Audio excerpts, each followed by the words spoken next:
ओम श्री कृष्णाय वासुदेवाय हरे परमात्मने क्लेशनाशाय गोविंदाय नमो नमः। आप सभी को मेरा प्रणाम। आज मैं आपको रमा एकादशी की कथा सुनाने जा रही हूँ। कार्तिक मास के कृष्ण पक्ष में जो परम कल्याणकारी एकादशी होती है वह रमा के नाम से प्रसिद्ध है। रमा अत्यंत उत्तम एकादशी है और बड़े बड़े पापों को नष्ट करने वाली है। इसकी व्रत कथा इस प्रकार है। पूर्व काल में मुचकुंद नामक एक राजा हुए हैं जो भगवान श्री विष्णु के भक्त और सत्य प्रतिज्ञ थे। निष्कंटक राज्य का शासन करते हुए राजा मुचकुंद के यहाँ नदियों में श्रेष्ठ चंद्रभागा कन्या के रूप में उत्पन्न हुई। राजा ने चंद्रसेन कुमार शोभन के साथ उसका विवाह कर दिया।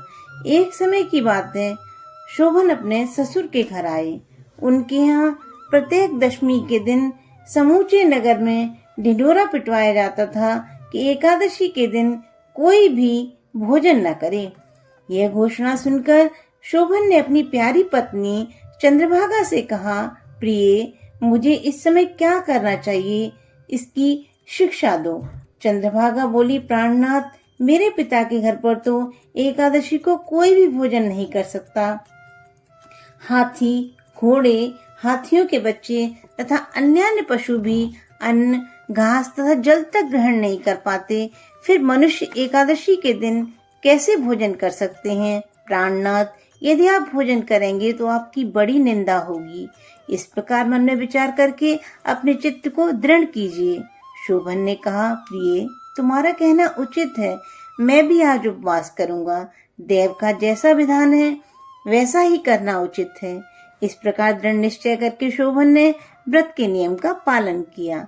भूख से उनके शरीर में पीड़ा होने लगी, अतः वे बहुत दुखी हुए। भूख की चिंता में पड़े पड़े सूर्यास्त हो गया। रात्रि आई जो हरि पूजा परायण तथा जागरण में आसक्त वैष्णव मनुष्यों का हर्ष बढ़ाने वाली थी, परंतु वही रात्रि शोभन के लिए अत्यंत कष्टदायक सिद्ध हुई। सूर्योदय होते होते वे मृत्यु को प्राप्त हो गए। राजा मुचकुंद ने राजोचित नियमों के अनुसार शोभन का अंतिम संस्कार कराया। चंद्रभागा पति के अंतिम संस्कार के पश्चात पिता के ही घर पर रहने लगी।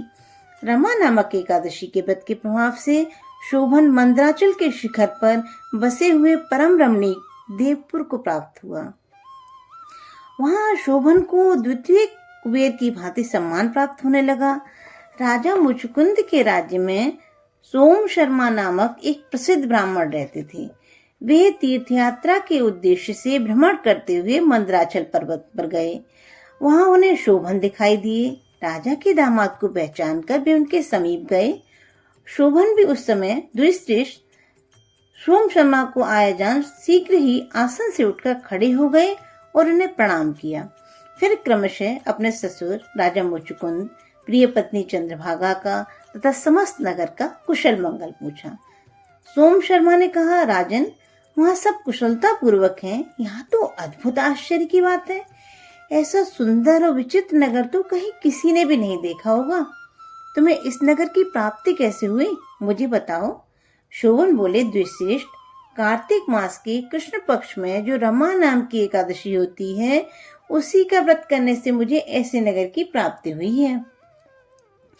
मैंने श्रद्धाहीन होकर इस उत्तम व्रत का अनुष्ठान किया था, इसलिए मैं ऐसा मानता हूँ कि यह नगर सदा स्थिर नहीं रहेगा। आप राजा मुचकुंद की सुंदरी कन्या चंद्रभागा से ये सारा वृतांत अवश्य कहिएगा। शोभन की बात सुनकर ब्राह्मण सोम शर्मा मुचकुंद नगर में पहुंचे और वहां चंद्रभागा के समक्ष उन्होंने सारा वृतांत कह सुनाया। सोम शर्मा बोले, शुभे, मैंने तुम्हारे पति को प्रत्यक्ष देखा है तथा इंद्रपुरी के समान उनके विचित्र नगर का भी अवलोकन किया है। वे उसे अस्थिर बतलाते थे, तुम उसको स्थिर बनाओ। चंद्रभागा ने कहा, ब्रह्म ऋषि, मेरे मन में पति के दर्शन की लालसा लगी हुई है। आप मुझे वहां ले चलिए। मैं अपने व्रत के पुण्य से उस नगर को स्थिर बनाऊंगी। चंद्रभागा की बात सुनकर सोम शर्मा उसे साथ लिए मंदराचल पर्वत के निकट बामदेव मुनि के आश्रम पर पहुंचे।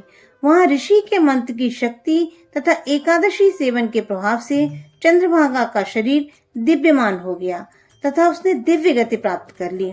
उसके बाद वह अपने पति के समीप गई। उस समय उसके नेत्र हर्षोल्लास से खिल रहे थे। अपनी प्रिय पत्नी को आई देख शोभन को अत्यंत प्रसन्नता हुई। उन्होंने उसे बुलाकर अपने वाम भाग में सिंहासन पर बैठाया। तत्पश्चात चंद्रभागा ने प्रसन्नता में भरकर अपने प्रियतम से यह प्रिय वचन कहा, नाथ, मैं आपके हित की बात कहती हूँ।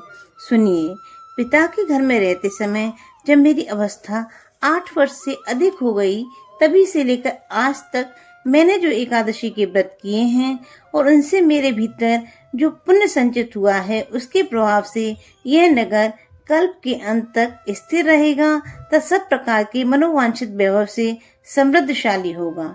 इस प्रकार रमा व्रत के पुण्य से चंद्रभागा दिव्य भोग, दिव्य रूप और दिव्य आभूषणों से विभूषित हो अपने पति के साथ मंदराचल के शिखर पर विहार करने लगी। इस प्रकार रमा एकादशी चिंतामणि तथा कामधेनु के समान सब मनोरथों को पूर्ण करने वाली है। जैसी कृष्ण पक्ष की एकादशी है, वैसी ही शुक्ल पक्ष की भी है। उनमें भेद नहीं करना चाहिए। जैसे सफेद रंग की गाय हो अथवा काले रंग की, दोनों का दूध एक जैसा ही होता है। इसी प्रकार दोनों पक्षों की एकादशियां समान फल देने वाली हैं।